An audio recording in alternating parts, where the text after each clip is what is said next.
కి సంబంధించిన more details ని మా ఎగ్జిక్యూటివ్ ఎడిటర్ అశోక్ మనకి లైవ్ లో అందుబాటులో ఉన్నారు. అశోక్, మనం చూస్తున్నప్పుడు రాజమండ్రిలో ఏదైతే కల్తీ పాల వ్యవహారం ఉందో ఇది అక్కడ మొత్తం కూడా అదే వ్యవహారం నడుస్తోంది. మరొక వైపు కుటుంబ సభ్యులు కూడా మేము చాలా ఇయర్స్ నుంచి ఇదే బిజినెస్ చేస్తున్నాం, ఎప్పుడూ ఇటువంటిది జరగలేదు అంటూ చెప్తున్నారు. అంటే దీని వెనుక ఏం జరిగింది అనుకోవచ్చు? నిజంగానే పాలలో కల్తీ జరిగిందా, లేదంటే ఇతర కారణాలు ఉన్నాయా? అసలు ఇప్పుడు దీనిపై దర్యాప్తు జరుగుతుంది కాబట్టి మీ అనాలిసిస్ ఏంటి అశోక్? అసెంబ్లీ స్థాయిలో దీని గురించి చర్చ జరుగుతోంది. ఇప్పటికే 4 చనిపోయారు, ఇంకో 12 మంది హాస్పిటల్లో ఉన్నారు. చంద్రబాబు నాయుడు గారు స్వయంగా ప్రకటన చేశారు, కలెక్టర్ ఎస్పీ ఒక ప్రకటన చేశారు. సో సీరియస్గా ఒక ఎంక్వైరీ జరుగుతుంది. అంతేకాకుండా ఎవరెవరికైతే ఈ గణేష్ పాలు సప్లై చేశాడో ఇంటింటికి వెళ్ళి వాళ్ళ దగ్గర బ్లడ్ శాంపిల్స్ తీసుకున్నారు, వాళ్ళ హెల్త్ ప్రాబ్లమ్స్ ఏమున్నాయనేది. అట్లాగే ఈ గణేష్ ఎవరెవరి దగ్గర నుంచి అయితే పాలు సేకరిస్తాడో, ఏ గేదెల నుంచి పాలు సేకరిస్తారో ఆయా ఇళ్లకెళ్ళి ఆ యజమానుల దగ్గర నుంచి కూడా కొన్ని వివరాలు సేకరించే పనిలో పోలీసు అధికారులు ఉన్నారు. అసెంబ్లీలో డిస్కషన్ జరిగింది అంటే మామూలు విషయం కాదు. అసెంబ్లీలో ఒక ముఖ్యమంత్రి స్థాయిలో ఆయన ఒక ప్రకటన చేశారు అంటే కేసులో ఉన్న సీరియస్నెస్ని మనం అర్థం చేసుకోవాలి. ఇక రెండోది ఏంటంటే, ఇప్పుడు పాలు పోసిన గణేష్ అనే ఆ వ్యక్తి మీద ఎంటైర్ అలిగేషన్స్ చుట్టుముడుతున్నాయి. అతనే ప్రాణం తీసాడు అన్నట్టుగా ప్రచారం జరుగుతుంది. కానీ దర్యాప్తులో ఉంది ఇది.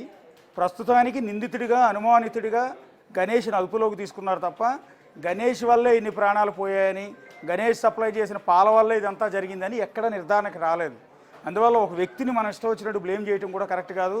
ఇన్వెస్టిగేషన్ నడుస్తోంది. ఇన్వెస్టిగేషన్లో వచ్చిన ఆధారాలను బట్టి అప్పుడు నిందితులు ఎవరో తెలిసే అవకాశం ఉంది. ఇక్కడ కొన్ని సందర్భాల్లో ఏ యాదవ కుటుంబానికి సంబంధించిన వ్యక్తి అయినా, ఏ పాలు పోసే వ్యక్తి అయినా కూడా కావాలంటే కాస్త కూస్తూ నీళ్లు కలుపుతారు తప్ప ఇలాంటి ప్రమాదకరమైన రసాయనాలతో కల్తీ పాలు తయారు చేసిన ఘటనలు ఇప్పుడు కూడా ఉండవు.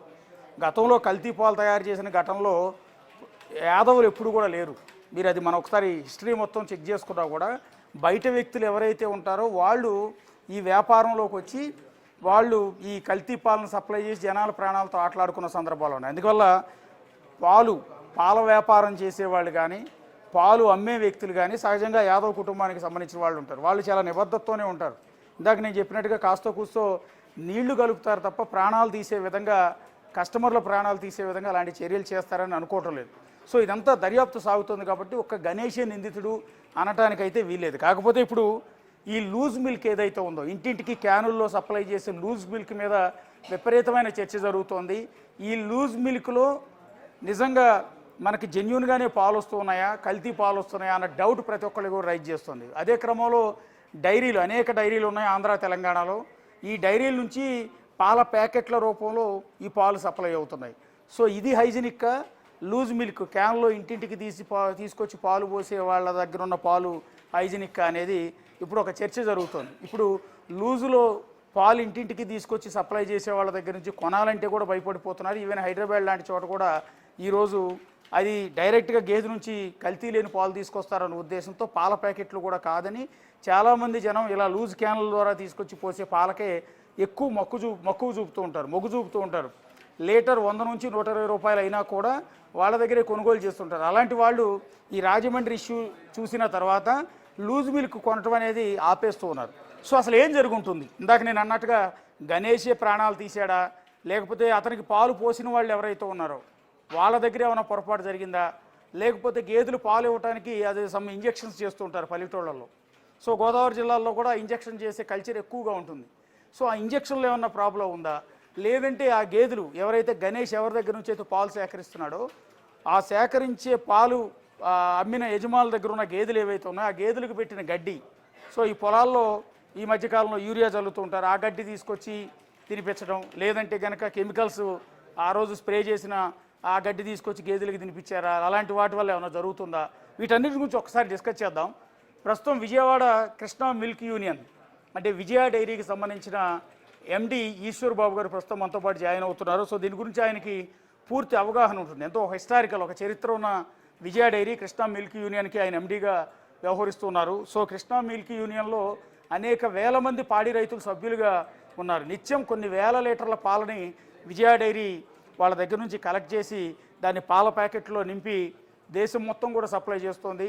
దానితో పాటు అనేక మిల్క్ ప్రొడక్ట్స్ ఏవైతే ఉంటాయో వాటన్నిటిని కూడా సప్లై చేస్తున్నారు. అందువల్ల ఇప్పుడు రాజమండ్రి ఘటనలో ఏం జరిగి ఉంటుంది అనేది వాళ్ళకి పూర్తి స్థాయి అవగాహన ఉంటుంది. కాబట్టి ఒకసారి ఈశ్వరబాబు గారితో మాట్లాడదాం. ఈశ్వరబాబు గారు నమస్తే అండి. నమస్కారం అండి. సరే, ఈ రాజమండ్రి ఇష్యూ మీరు చూశారు. మీకేమనిపిస్తుంది సార్ ఇప్పుడు ఈ ఎంటైర్ ఇష్యూ మీ చంద్రబాబు గారి ప్రకటన చూసిన తర్వాత కానీ లేకపోతే ఇప్పుడు నలుగురు చనిపోయారు ఏమై ఉంటుందని అనుకుంటున్నారు మీరు?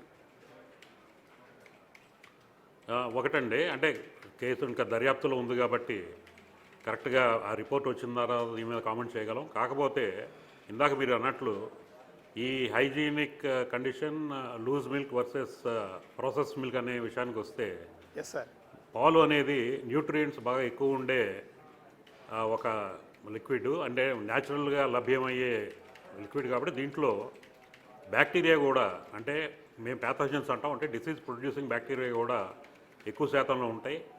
వీటిని ప్రాసెస్ చేయడం ద్వారా, అంటే డైరీల్లో ప్యాస్చరైజేషన్ లేకపోతే స్టెరిలైజేషన్ ఈ ప్రక్రియల ద్వారా మనకి జబ్బు, అంటే డిసీజ్ ప్రొడ్యూసింగ్ బ్యాక్టీరియాని పూర్తిగా డిస్ట్రాయ్ చేస్తాం.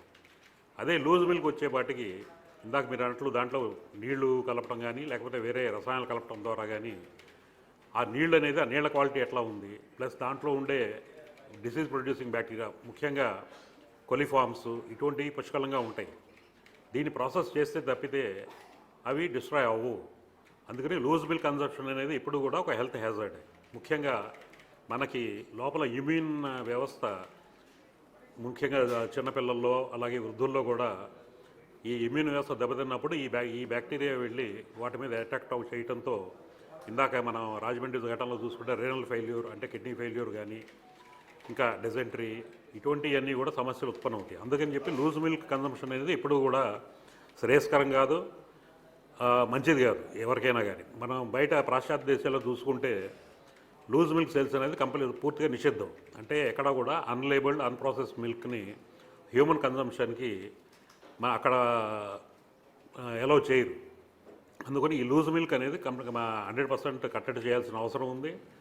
దీని మీద ఈ మన ప్రభుత్వ తనిఖీ శాఖలు కూడా ముమ్మరంగా వాటిని శాంపుల్ సేకరించి సురక్షితమని నిర్ధారించాల్సిన అవసరం కూడా ఉంది. కాకపోతే ప్రాసెస్ మిల్క్ ఎప్పుడు కూడా ఈ డైరీల ద్వారా, ఏ డైరీ అయినా కానీ ప్రాసెస్ మిల్క్, అంటే ప్యాస్చరైజేషన్ అనే ప్రాసెస్ ద్వారా చేయబడిన పాలని వాడటం ఎంతో ఉత్తమం.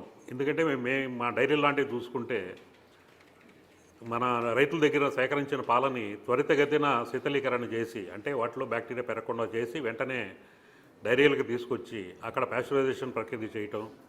అలాగే విజయ డైరీ పరిస్థితికి వస్తే సుమారుగా 45 రకాల పరీక్షలు చేసి అత్యంత ఆధునికమైన ల్యాబొరేటరీస్లో పరీక్ష చేసి నాణ్యత నిర్ధారించుకున్న తర్వాతే మనం మన కన్జ్యూమర్స్కి చేరవేయడం జరుగుతుంది. ఇది అన్ని డైరీల్లోనూ జరిగే ప్రక్రియే.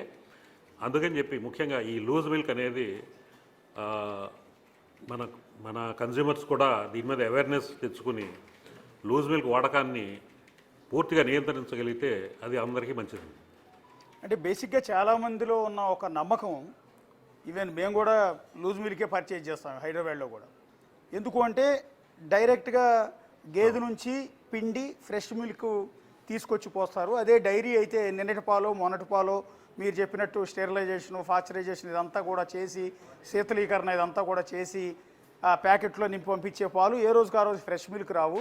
అదే లూజ్ మిల్క్ తీసుకొచ్చే వ్యక్తి, క్యాన్లో తీసుకొచ్చే వ్యక్తి ఒరిజినల్ పాలు తీసుకొచ్చేస్తాడు, వెన్న శాతం కూడా ఎక్కువ ఉంటుంది అని ఇంట్లో ఆడవాళ్ళందరూ సహజంగా నమ్ముతారండి. ఎందుకంటే హైదరాబాద్ లాంటి చోట లీటర్ 150 రూపాయలు అన్నా కూడా లూజ్ మిల్క్ కొనడానికి ఇష్టం చూపిస్తాడు. ప్రతి అపార్ట్మెంట్కి క్యాన్లు తీసుకుని లూజ్ మిల్క్తో ఈరోజు కూడా సప్లై చేస్తుంటారు. ఒక విధంగా మీ ప్యాకెట్ పాల కంటే వీళ్ళకి ఎక్కువ డిమాండ్ ఉంది. మరి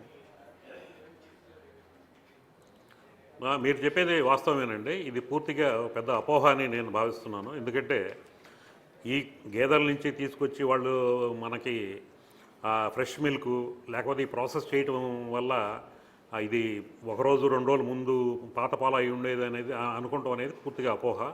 ఎందుకంటే ఏ రోజుకు ఆ రోజు పాలు ఈ ప్రాసెస్ చేయటం అనేది చాలా అవసరమైన విషయం.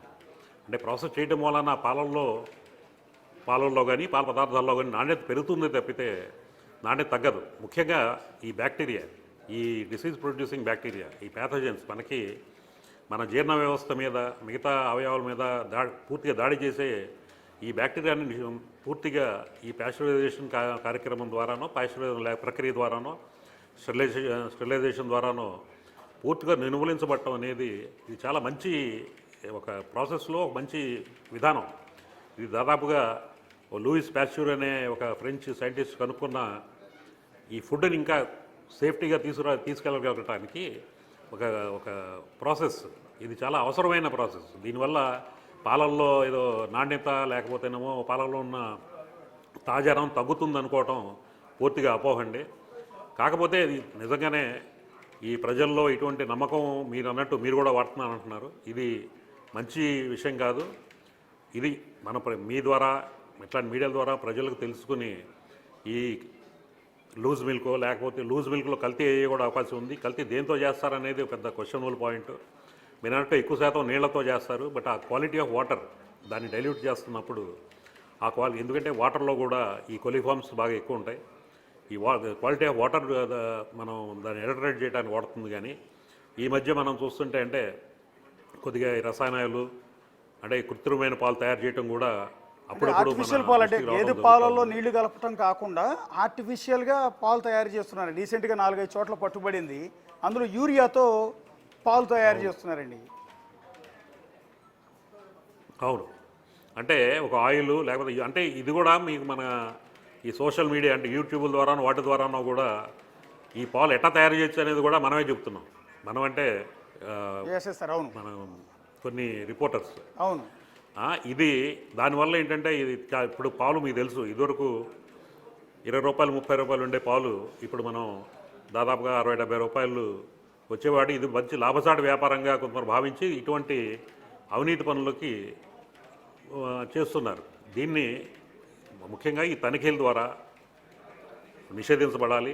అలాగే లూజ్ పాల విక్రయాల మీద కూడా పూర్తి స్థాయి విచారణ జరగాలనేది మా ఉద్దేశం అండి. ఎందుకంటే లూజ్ మిల్క్ ఈ క్యానుల్లో కానీ వీటిలో కానీ ఇచ్చే మిల్క్ డెఫినెట్గా చెప్పగలము ఇది not safe for human consumption, ముఖ్యంగా చిన్నపిల్లలకి వృద్ధులకి.